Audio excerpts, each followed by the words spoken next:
Assalamualaikum warahmatullahi wabarakatuh. Perkenalkan, nama saya Resti Vinzania Majidah, mahasiswa program studi ilmu komunikasi Universitas Indonesia Membangun. Hari ini saya akan berbagi pengalaman saya mengerjakan proyek kreatif branding yang cukup menantang namun sangat berharga. Dalam presentasi sekitar 30 menit ini, saya akan membawa Anda melalui perjalanan saya membuat 10 konten multimedia, apa saja yang saya pelajari, bagaimana saya mengatur waktu, tantangan yang dihadapi, dan hasil yang dicapai. Saya harap pengalaman ini bisa memberikan insight untuk teman-teman yang juga sedang atau akan mengerjakan proyek serupa. Baik, sebelum kita mulai, saya akan memberikan gambaran agenda presentasi hari ini. Kita akan membahas 11 poin penting mulai dari gambaran umum proyek, proses kreatif yang saya lalui, kategori konten yang diproduksi, berbagai pelajaran yang saya dapatkan, keterampilan teknis dan praktis yang terasa, bagaimana mengatur waktu dan workflow, tantangan beserta solusinya, hasil dan pencapaian, analisis, evaluasi konten, refleksi pribadi, dan rencana ke depan. Mari kita mulai dengan gambaran umum proyek. Saya ditugaskan untuk membuat 10 konten multimedia yang dipublikasikan di YouTube dengan format kombinasi antara shorts dan video long form. Konten-konten ini juga saya didistribusikan menjadi 3 kategori besar. 5 konten fokus pada promosi dan branding program studi komunikasi INABA, 2 konten yang membahas branding produk dan UMKM, salah satunya adalah It's Tiny Batch Mochi, dan 3 konten tentang topik komunikasi serta budaya seperti bambu tradisional dan acara farewell. Tujuan dari proyek ini bukan hanya sekedar memenuhi tugas akademik, tapi lebih kepada bagaimana saya bisa mengaplikasikan teori branding dan komunikasi yang sudah dipelajari di kelas ke dalam praktik nyata, membangun portofolio konten yang profesional, dan tentunya mengasah skill produksi multimedia secara kompresif sebelum masuk ke prodi. Ini fase yang paling krusial adalah proses kreatif dan idealisasi. Saya memulai dengan mind mapping dan brainstorming intensif untuk mengidentifikasi tema-tema apa saja yang potensial dan juga relevan. Di tahap ini, saya juga memetakan target audiens untuk setiap konten karena konten tentang UMKM tentu berbeda audiensnya dengan konten promosi kampus. Saya juga menentukan tone dan gaya komunikasi yang akan digunakan, apakah formal, kasual, atau inspiratif. Selanjutnya, saya akan melakukan riset mendalam termasuk analisis kompetitor untuk melihat konten serupa yang sudah ada, mempelajari tren konten terkini di YouTube, dan yang penting adalah riset keyword untuk optimalisasi SEO agar konten mudah ditemukan. Setelah riset, barulah saya masuk ke konsep kreatif, menyusun storyline untuk tiap kontennya, mendesain visual identity dengan mood board agar ada konsistensi, dan memilih musik serta desain yang sesuai dengan mood konten. Sekarang mari kita breakdown kategori pertama, yaitu konten tentang branding prodi ilmu komunikasi INABA. Ada 5 konten yang saya buat dengan angle berbeda. Konten pertama berjudul Serunya Jadi Anak Ilkom INABA, yang targetnya adalah calon mahasiswa dengan pesan utama bahwa komunikasi itu bukan hanya teori di kelas, tapi pengalaman yang aktif dan juga kreatif. Konten kedua fokus pada mencetak profesional komunikasi yang menekankan kualitas pendidikan dan kesiapan kelulusan. Konten ketiga mengangkat 5 keunggulan memilih program komunikasi INABA. Ini lebih ke compression advantage. Konten keempat memanfaatkan angle lokasi dengan judul Generasi Komunikator Unggul di Bandung, menonjolkan ekosistem kreatif Bandung sebagai nilai tambah. Dan konten kelima tentang membangun kompetensi komunikasi yang deep dive ke kurikulum dan metode pembelajaran.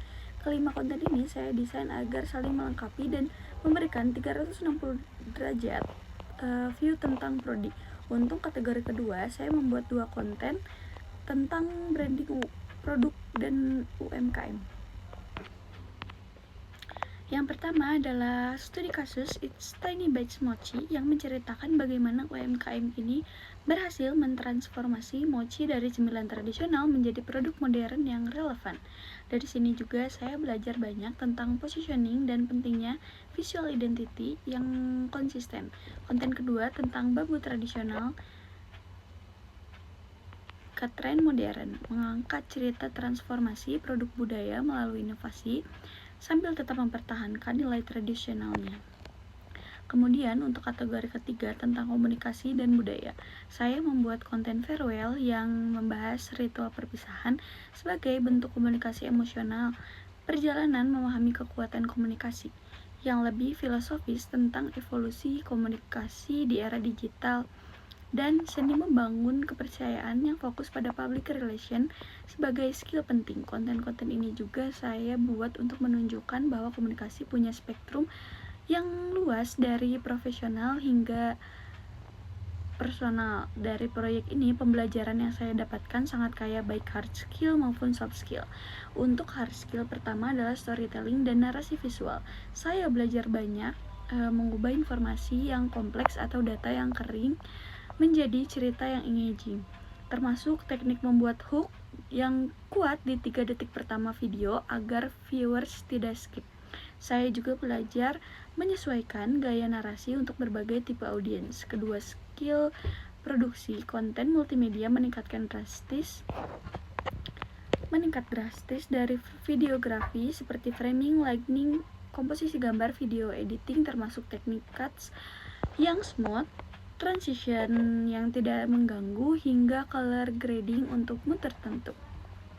Lalu audio engaging seperti voice over yang jelas, mixing yang balance, dan pemilihan sound effect yang tepat, plus desain grafis untuk thumbnail yang clickable, lower thirds, dan text overlay yang informatif. Ketiga, saya memahami lebih dalam tentang strategi branding, bagaimana melakukan brand positioning, menciptakan diferensiasi, mengkomunikasikan value proposition yang jelas, dan yang paling penting adalah menjaga konsistensi dalam brand communication di semua touch point. Selain hard skill, soft skill yang berkembang juga sangat signifikan. Pertama adalah project management. Ini adalah project terbesar dengan 10 deliverables.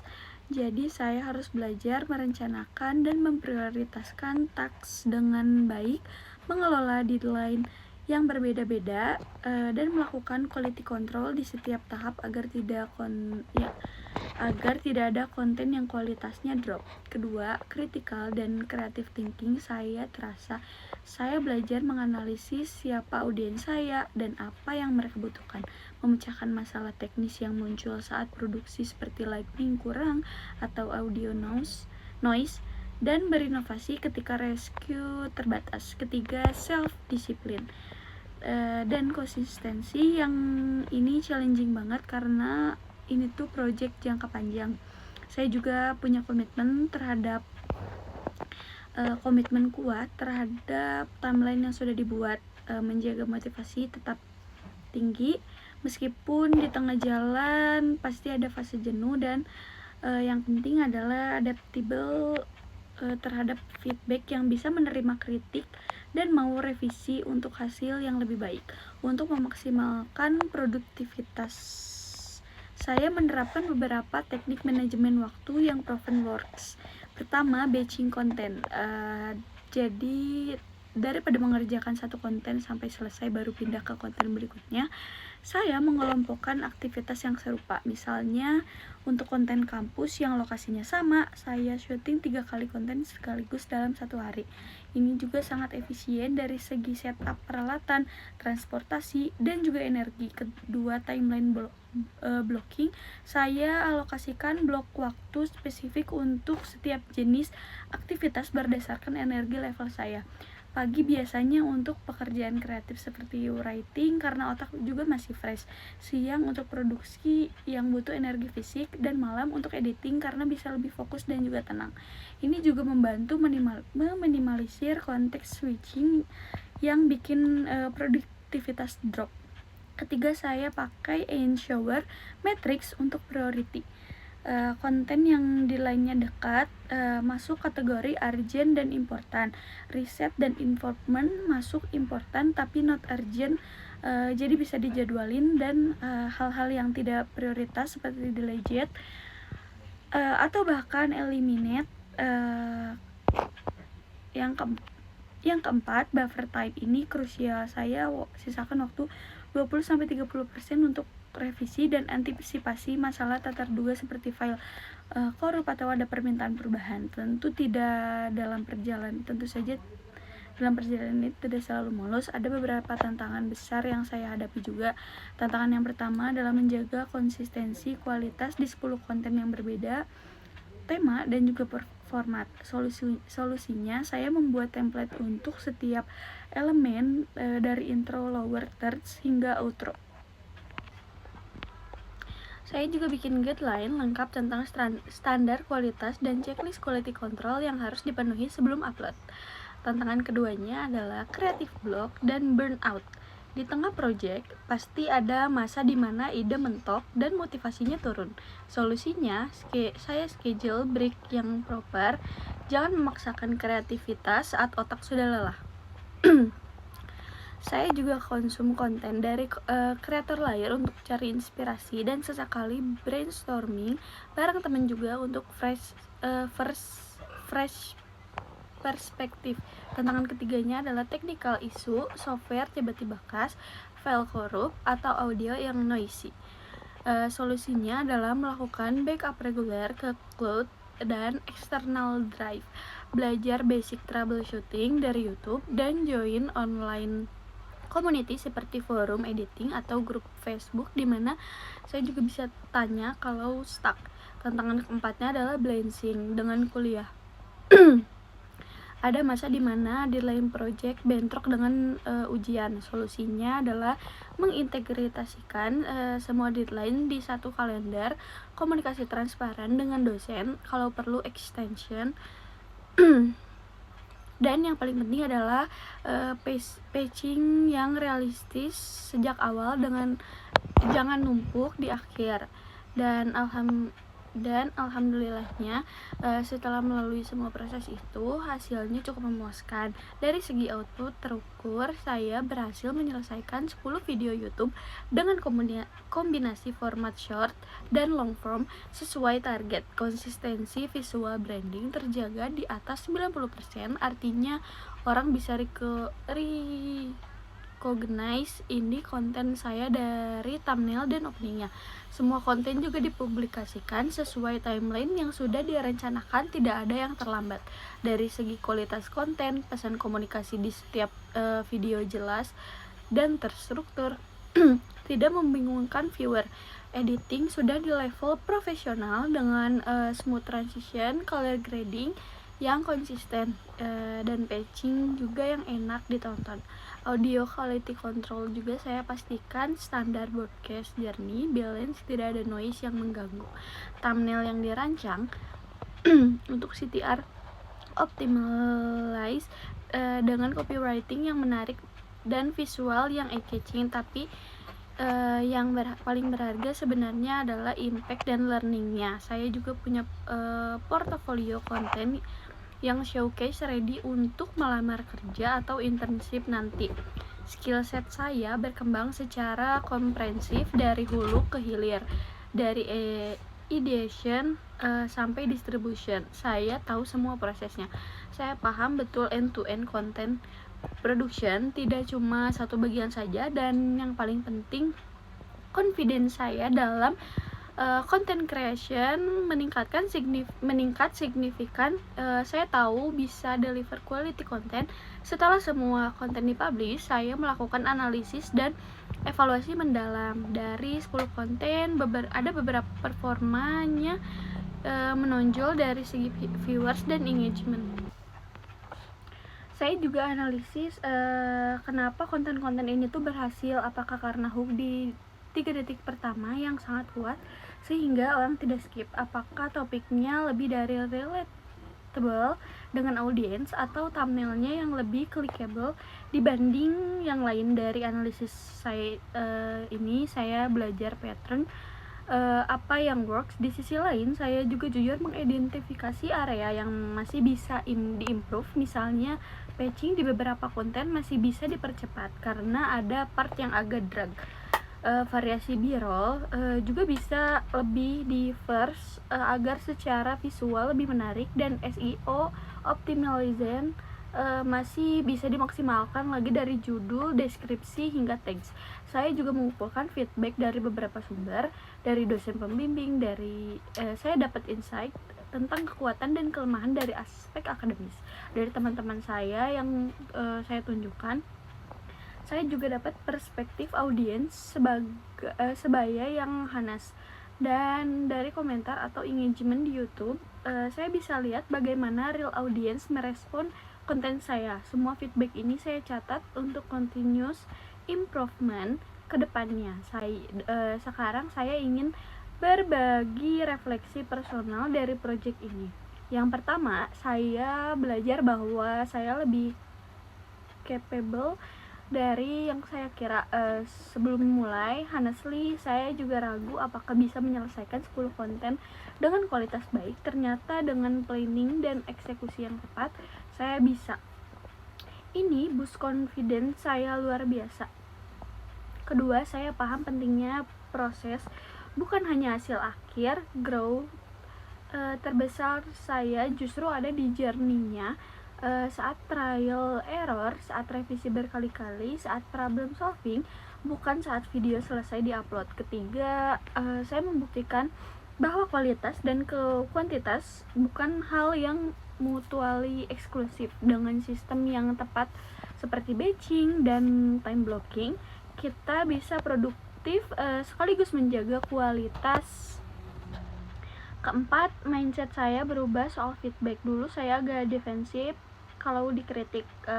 Sekarang saya lihat feedback sebagai gift, bukan ancaman, karena dikritik konstruktif dari dosen dan teman-teman justru membuat saya grow lebih cepat. Dan yang terakhir, saya belajar formula sustainable creativity, passion plus disiplin. Passion tanpa disiplin itu cuma euforia sesaat yang cepat burnout.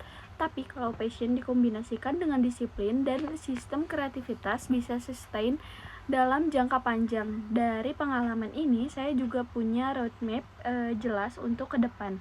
Untuk short term, dalam 3-6 bulan ke depan, saya akan fokus optimasi konten yang sudah ada, update SEO, perbaiki thumbnail yang kurang performing, dan sebagainya. Saya mau eksplorasi platform lain seperti TikTok dan Instagram Reels karena format short form video sedang booming. Skill wise, saya mau belajar advanced editing teknik seperti motion grafis dan 3D animasi, plus mulai dokumentasi behind the scene, karena konten about konten juga banyak peminatnya. Untuk medium term, 6 bulan sampai 12 bulan, target saya adalah kolaborasi dengan brand atau organisasi lokal untuk real project, bukan lain tugas kuliah. Saya juga mau mulai membangun personal brand sebagai content creator dengan niche di educational content dan branding. Saya juga berencana mengikuti workshop atau training yang lebih advance, dan yang penting mencari kesempatan internship di kreatif agency atau media company untuk exposure industri. Untuk long term, 1-2 tahun ke depan, saya punya ambisi untuk establish content creation sebagai side hustle yang profitable. Saya ingin share beberapa key takeaways yang hopefully bisa bermanfaat untuk teman-teman. Pertama, start before you're ready. Jangan tunggu sampai merasa sempurna atau punya semua tools lengkap. Mulai dari apa yang ada sekarang, konten pertama saya jauh dari kata sempurna. Tapi kalau tidak mulai dari sana, tidak akan ada konten ke-10 yang lebih baik. Kedua, sistem beats motivation. Motivasi itu sifatnya fluktuatif. Hari ini semangat, besok bisa drop. Tapi kalau punya sistem yang solid seperti workflow, template, dan juga checklist, produktivitas bisa sustain meskipun motivasi lagi low. Ketiga, embrace the learning curve. Mistakes itu part of the process, bukan failure tapi error. Saya di editing setiap revisi yang diminta dosen itu semua learning opportunity. Keempat, dokumen your journey. Portfolio plus story di baliknya itu lebih powerful daripada credentials aja. Recruiter tidak hanya mau lihat hasil akhir, tapi juga proses dan problem solving yang kita lalui. Kelima, konsistensi beats perfection. Better than perfect daripada stuck di satu konten karena mengejar sempurna. Lebih baik selesaikan dan iterate improvement di konten berikutnya. Dan yang terakhir, invest in your skill. Skill itu aset yang tidak bisa diambil orang. Gelar bisa sama, tapi skill set yang develop through hands-on experience seperti ini yang bisa bikin stand out. Baik, kita sampai di akhir presentasinya. Saya ingin mengucapkan terima kasih. Wassalamualaikum warahmatullahi wabarakatuh.